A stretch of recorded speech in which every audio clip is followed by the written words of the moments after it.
The illusion of choice is a thinly veiled dynamic that drives many single-player gaming experiences. And while many developers spend a lot of time trying to convince players that choice is real and authentic in their games, the truth more often is that choice is a superficial concept in gaming narrative.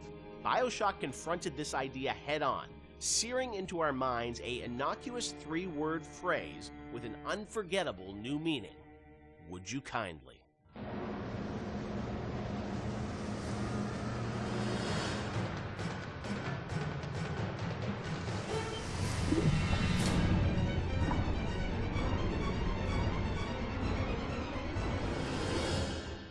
Of course, one of the most memorable moments in the game is the "would you kindly" phrase and the reveal of how that's been motivating the player throughout the entire game.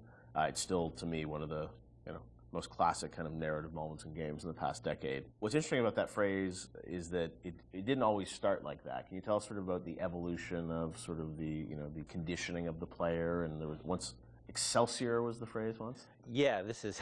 I'm trying to recall some of this. So we had the idea, because we had the Andrew Ryan scene very early, and we knew sort of all the events that would happen. There were phrases before there was "would you kindly." The notion existed and what it meant and what it was, but we didn't actually have the phrase "would you kindly" until later. So we had a bunch of terms we threw in there. And like Excelsior was it for one point. That's probably comes from my Stan Lee fanboyism. Was that like so throughout the game? It would have been like Excelsior. Just randomly There are some things when you're making games you just sort of throw in as like, we need Sounds something. cool We need Why don't something. you head over there, Excelsior? And then it sits there for a year. Right. And then all of a sudden you kind of forget it's not good, right? And then until somebody comes along and says, dude. Seriously? Yeah. What, Or you meant Excelsior? it to be like a stub in. You never meant it Yeah. to actually gain traction, and then you're like, oh crap. But that sense of some phrase or word being repeated throughout the game that you wouldn't really realize its meaning until later, that was there very early on. Yes, yeah. And the fact that you would have something that seemed like a non-thing and then came back at you like a freight train later on it was there from pretty early. Sit, would you kindly? Stand, would you kindly? Run. Stop. Turn. A man chooses. A slave obeys. So that phrase evolved, but talk about that, the sort of meta-narrative of, being in a game, thinking that you have a sense of choice and making these decisions, but then obviously realizing that the player ultimately didn't have choice or was conditioned in a way that they would react to that. That was, sort of a new idea for a game. Where did that come from on your side, kind of? Was there sort of a deeper sort of, meaning behind it? No, look, I think I was always interested in the concept, whether it's Oedipus, not to get too pointy-headed here, but Oedipus sort of thinking he has, I'm going to leave, this city and go to another city because there's been this prophecy about me and I'm going to avoid my fate and I'm in complete control, and then finding out he's not in control at all, to the Manchurian Candidate, which is a story I love about, somebody who you find out is just a puppet, living a life of a man, and Fight Club. I always love those kind of stories about who am I and what is my agency in this world, because look, we struggle. I think everybody struggles that. How much do we really have control over, and how much is our boss or parents or whatever telling us what to do? So that seemed like a natural thing for a story, and because it came from movies, that idea a lot, and plays, I don't think it was very. There was a lot of. It hadn't been explored in games really, and games are particularly interesting because you feel like you are interacting with choice, And you're really being, most games, especially at the time, you're really just being railroaded down a corridor. It's very easy to underestimate gamers, and I think probably I did a little of my own underestimation there, that it would be a little too pointy-headed for people, but people seem to really engage, probably because it spoke to an experience they had, a struggle as a gamer they've always had, which is like, I want to control, but how much control do I really have in this game? True. And Sean, it was also something that, was a great surprise when you played through the game. And I'm sure even for people on the team, did everyone know that when Ken was sort of doing it, or it was revealed as people played through it? I think, at some point the entire team knew. It wasn't, it was something that was talked about with a smaller group before it was bought to the entire team. Early on, when you heard the idea and you just kind of clicks, right? You're like, okay, like I totally get this. Did like, people get it? I seem to remember people looking at me like I was like a lunatic. Maybe That not scene the goes on specifics, and forever. maybe it's the Excelsior, or maybe you're talking about the Excelsior yeah. time, but the idea that you don't really have choice, and exactly like you said, you played through how many video games, and everybody's game is going to end the same way. You're going to kill these people, you're going to pass through these checkpoints, and you think you have a choice, but ultimately, the only real choice is stop playing the game. So the idea that we're kind of like taking that on resonated. Now the actual, like, is it Excelsior or is it the Latin phrase I forgot, or if it's would you kindly? See, here's how I remember it, and I could be, I could be wrong. Yeah. I can remember being so surprised by the outside reaction because I remember the internal reaction being completely nobody connected or engaged to it. I mean, we worked on it. Yeah. And so I was kind of surprised by the outside reaction because I kind of thought it was like, as I said, it's a bit academic, right?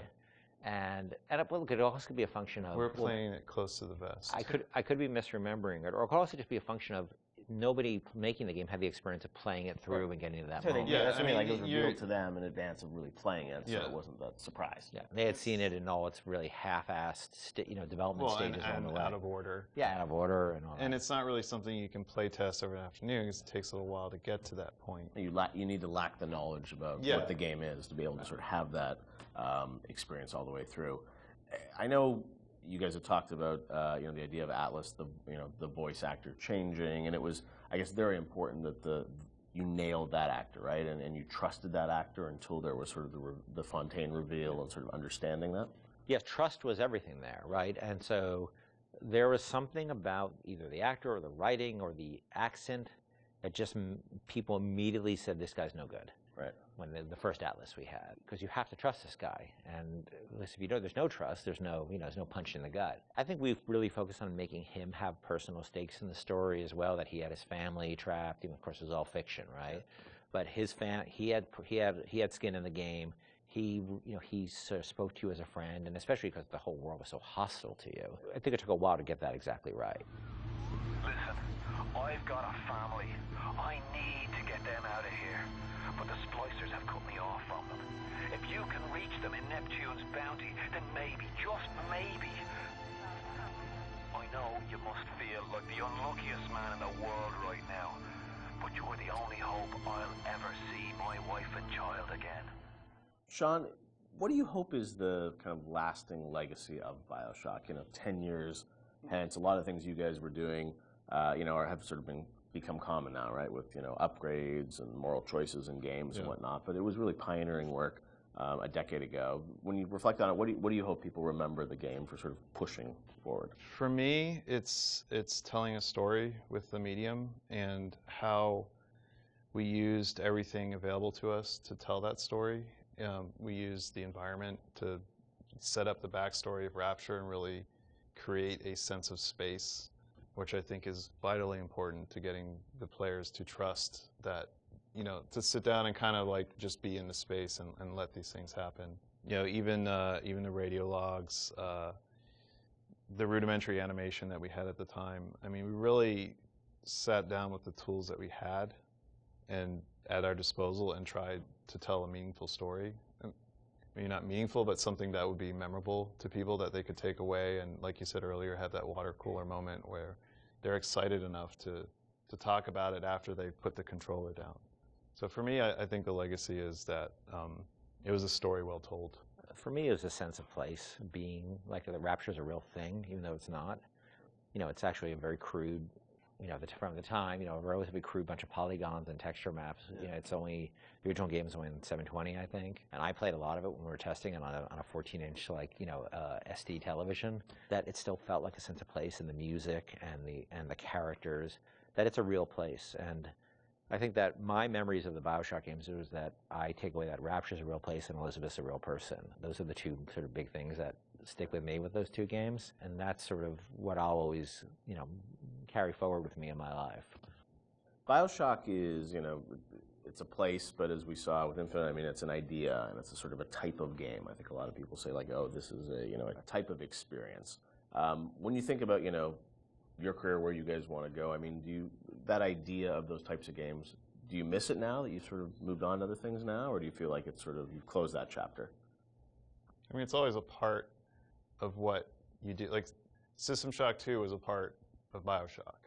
But it wasn't System Shock 2. It was you're growing past that and trying out new things. I think BioShock and BioShock Infinite, and even going back to SWAT 4, those will always be a part of my experience as a game developer and what we're trying to do with the medium. So I don't think it's something that you just draw a line and say, we'll never return, because there's always lessons that you can learn and things that you bring with you to the next project that you're working on. Yeah. I don't think the new game is going to, people are not going to be surprised that this game is new games from us. They're going to see a lot of what we had done before in terms of world building and aspects of storytelling. The goal is to sort of, move away from the you really have no choice kind of thing, and that's a very, very, very, very hard problem, which we spent years working on. But we're building upon a foundation of stuff we've done before, just trying to go in a different direction with it. But it's always going to be part of our DNA. City where the artist would not fear the censor, where the scientist would not be bound by petty morality, where the great would not be constrained by the small. And with the sweat of your brow, rapture can become your city